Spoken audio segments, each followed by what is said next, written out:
Hello and welcome to this channel in which I talk about makeup, consumerism, creativity, and all other things. Today, I'll actually be anti-hauling makeup, or rather new makeup releases that I secretly actually really want. Now, I feel like I owe you a little bit of an explanation because before my thing on this channel has been to do Will I Buy It videos, which is actually a concept created by Samantha March. As many of you probably already know, the idea of this series is to basically look at all the new makeup releases and talk about whether or not you actually want to buy them.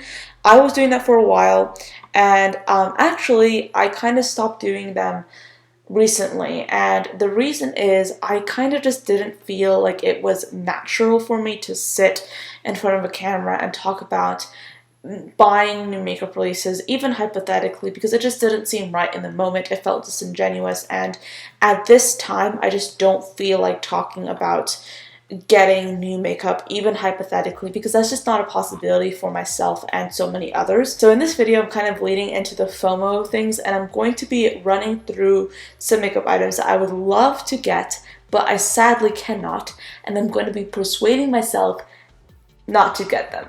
Basically, not that I really need any persuasion, I just need to let myself sort of like understand that there are reasons why I don't necessarily need these products, and this video is all about delving into those reasons. I was inspired to do this video by another creator by the name of Julia Mazzucato. She has a primarily review-based channel, and I really enjoy watching her content. She has some really great videos. I'll put her channel on the screen so you can check it out yourself.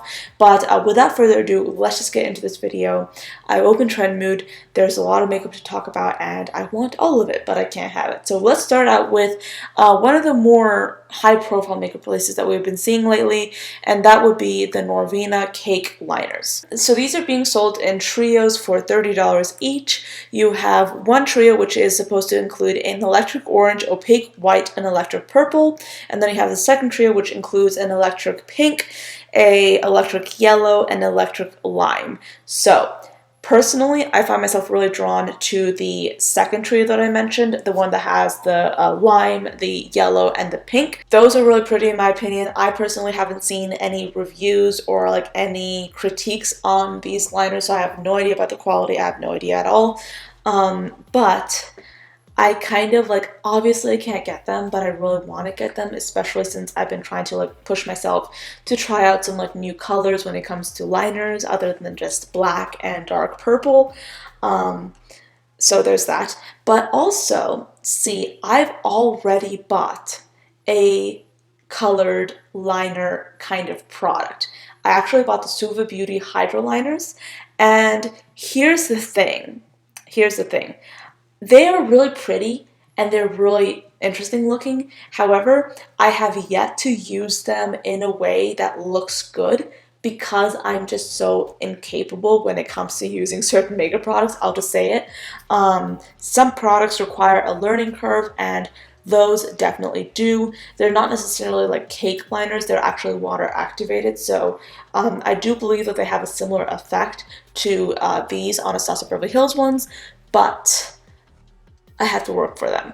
So there's that. I'm just kind of like salty that I can't really go for these liners right now. But the truth of the matter is I do have a similar product that I need to be using instead of really jumping the gun and trying to get these. So I don't really need them.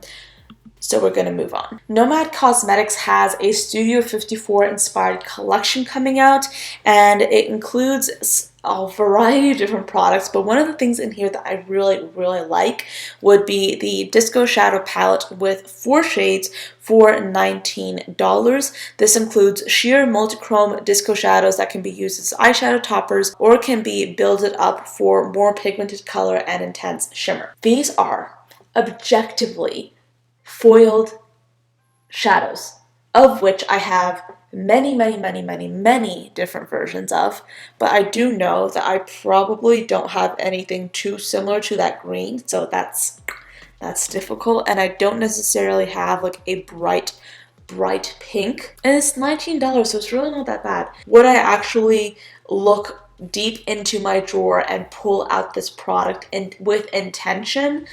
5 months after I got it, and I'm not really sure if I would. It depends on the formula, of course, but see, here's the thing. I'm not quite sure if I'd be able to use some of these colors as toppers, and I'm talking specifically about the blue and the green, because those are really beautiful colors objectively, and they would look beautiful opaque, I am sure of it, but since they're meant to be used as toppers, I personally can't necessarily think of many times. Sorry, my phone just turned off. Many times that I actually use a darker, more jewel tone shade as a topper if it's not a liquid. It's only when I'm using a more liquid, creamy color that I like to go for like a darker shade as a topper. So I feel like that preference might stand in the way of me giving this palette a fair shot, or me using this palette a little bit more. But it's definitely something that I find very tempting. It's a beautiful selection of shades. I really would love to have it, but at the same time, I do think that there are alternatives in my collection. It's not as if I don't have a yellow or a pink or a blue or a green. I have those shades in my collection.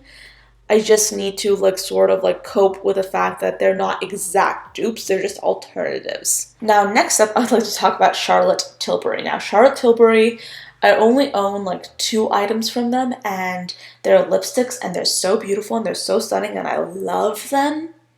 But for the most part, Charlotte Tilbury's price range is a little bit out there for me, so I tend to stay away from the brand just as a safety measure.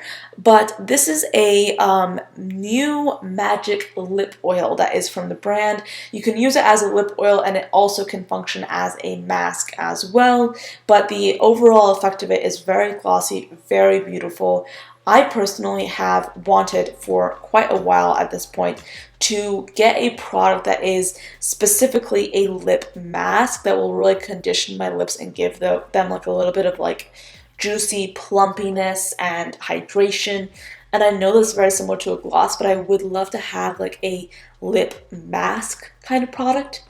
And honestly, if I'm looking at this objectively, this is $40 for a lip mask, right? I wouldn't pay that amount of money for a lip mask. That's a lot of money. And if you look at the product, I mean, it's a roll-on, so it's kind of like, I don't know how much of the product would actually come out.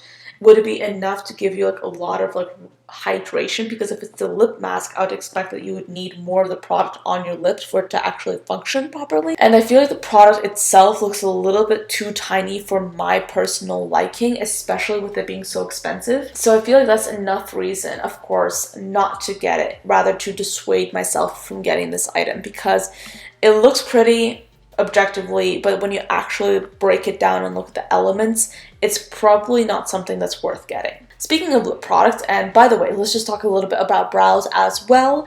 I want to talk about a few additions to Milk Makeup's Kush line. So they're coming out with the Kush Triple Brow Pen that basically features a foam tip applicator that is broken down to look like natural brow hairs upon application. It's supposed to be a long-wearing, water-resistant formula in a variety of different shades, and then they also have some Kush lip glaze shades as well in this very intriguing squeezy tube kind of thing, and the colors look absolutely gorgeous. These are just the right colors that I would love to wear myself, that I have been reaching for on a daily basis, and I just feel like both of these products will be so interesting to try, and I would love to get them myself. I have been trying to switch up my brow routine a little bit. I've been back to using pomades, which I kind of swore off of for a while, but I've been using like this ColourPop pomade and I've really been enjoying it. But I would love to like sort of get back into experimenting with my brows a little bit more, trying out some new products,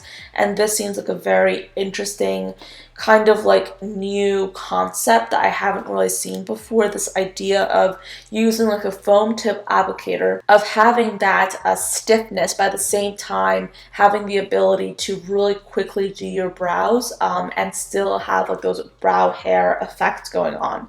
I like the concept. I feel like it's quite interesting. And then the lip stuff, I mean, I can't resist, like, really, honestly, I find it difficult to resist like a very good moisturizing lip product sometimes. It's difficult. But really, do I need these items? No, because I have alternatives in my collection. I have brow stuff. I have several brow brow items that I still have to get through.